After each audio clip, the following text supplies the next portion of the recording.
नमस्कार प्यारे साथियों, मैं डीपी सर आप सबको चाणक्य शिक्षा यूट्यूब चैनल पे स्वागत करता हूं।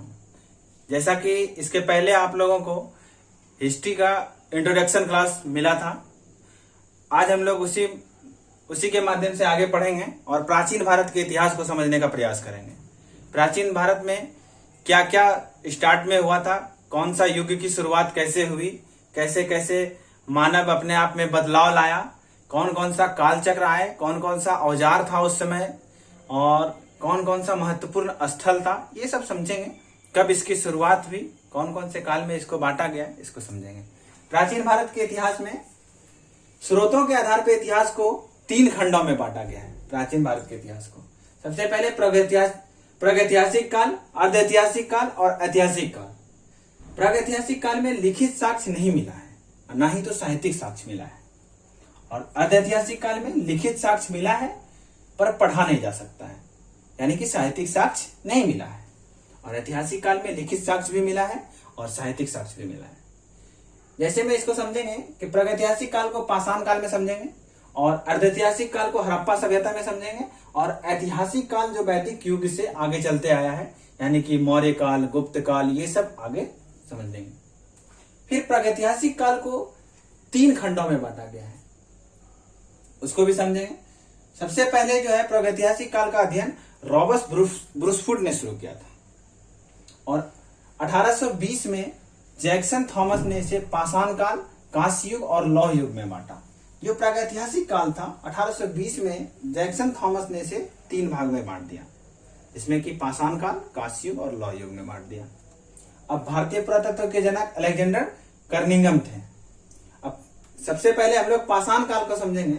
अब पाषाण काल को भी 3 भागों में बांटा गया है, इसमें पूरा पाषाण काल, मध्य पाषाण काल और नव पाषाण काल। अब पूरा पाषाण काल के काल को समझेंगे, कब से कब तक था, मध्य पाषाण काल को और नव पाषाण काल को। चलिए आइए, पूरा पाषाण काल 25 लाख ईसा पूर्व से 10,000 ईसा पूर्व तक था और मध्य पाषाण काल 10,000 ईसा पूर्व से लेकर के 4,000 ईसा पूर्व तक था और नव पाषाण काल 4,000 से 1,000 ईसा पूर्व तक था। अब इसको चरण में बांटेंगे, कौन कौन से चरण में थे। इसमें पूरा पूर्व पाषाण काल, मध्य पूरा पाषाण काल और उच्च पाषाण काल। मध्य पाषाण काल में किसी भी चरण में नहीं बांटा गया है और नव पाषाण काल में मध्य पाषाण एवं नव पाषाण संक्रमण काल में बांटा गया। अब इसके गुण क्या थे कि यहाँ पे जो आर्किटेक्ट थे, शिकारी, खाद्य संग्रह, कृषि पशुपालन नहीं थे। ना तो यहाँ पे लोग सब अपना भोजन अपने से तैयार करते थे, वहां पे था क्या, शिकारी शिकार करते थे और खाद्य संग्रह उसी से खा लेते थे। वहां पे कृषि नहीं था, इसलिए कृषि नहीं करते थे। जो कि आज अनाज मिल रहा है वो सब नहीं था उपलब्ध उस समय। फिर उसके बाद आर्किटेक्ट, खाद्य संग्रह, पशुपालन की शुरुआत हो गई थी। यहाँ पे जो है ना, सबसे पहले जो पूरा पाषाण काल में था कि शिकारी शिकार करता था और अपना खाद्य संग्रह करता था खुद से, क्योंकि वहां पे पशुपालन नहीं थी। और मध्य पाषाण काल में धीरे धीरे पशुपालन की शुरुआत हो गई थी, जिसमें सबसे पहला पालतू जानवर कुत्ता को कहा गया है। फिर नवपाषाण काल में कृषि का भी शुरुआत हो गया था, पशुपालन की भी शुरुआत हो गई थी और लोग सब निवास स्थान पे निवास करने लगे थे। इसके बाद हम लोग समझेंगे कि कौन कौन सा औजार उस समय मिला था और उसके बाद कौन कौन से महत्वपूर्ण स्थल था और आग की शुरुआत कब हुई, ये सब समझेंगे आगे। इसको मिटाने के बाद समझेंगे। महत्वपूर्ण स्थल में हम लोग देखेंगे कि कौन कौन सा महत्वपूर्ण स्थल में क्या क्या साक्ष्य मिले हैं, इसको समझेंगे। तो सबसे पहले हम लोग अतिरम पक्कम, जो कि पूरा पाषाण काल में था और जो कि तमिलनाडु में था। हथनौरा, जो कि मध्य प्रदेश में था, जहां की मानव खोपड़ी के प्रथम साक्ष्य मिले थे हथनौरा में। भीमबेटका में सबसे पहले चित्रकारी का यहीं पे शुरुआत हुई थी, भीमबेटका में, और जो कि मध्य प्रदेश में नर्मदा घाटी के तट पे था। और मिर्जापुर, जो कि तीनों काल में मिले थे, पूरा पाषाण काल, मध्य पाषाण काल और नव पाषाण काल में। एक चौपानी मांडो, जो कि उत्तर प्रदेश में था। चौपानी मांडो जो कि उत्तर प्रदेश में था, जहाँ के मिट्टी के बर्तन सबसे पहले मिले थे, और फिर बागौर जो राजस्थान में था, और एक है आदमगढ़, जो कि मध्य प्रदेश में था। यहाँ पे सबसे पहले पशुपालन का साक्ष्य मिला था। भ्रुजहोम जो कि कश्मीर में था। फिर एक गुफा कराल जो कि कश्मीर में था। गुफा कराल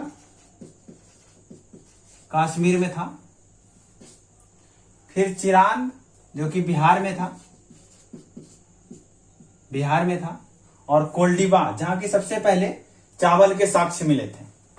अब उसके बाद हम लोग समझेंगे औजार। औजार सबसे पहले औजार में यहां पे बड़े पत्थर से शिकार किया जाता था। बड़े पत्थर से शिकार किया जाता था और यहां पे फिर छोटे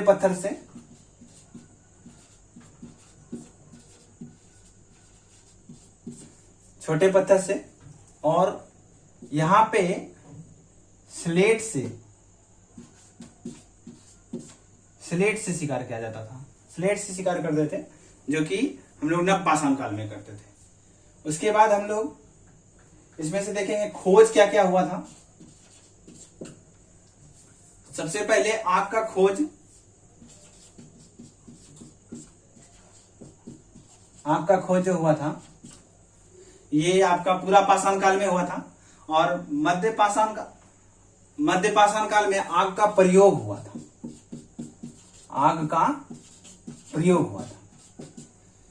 पूरा पाषाण काल में आपका आग का खोज हुआ था और मध्य पाषाण काल में आग का प्रयोग हुआ था।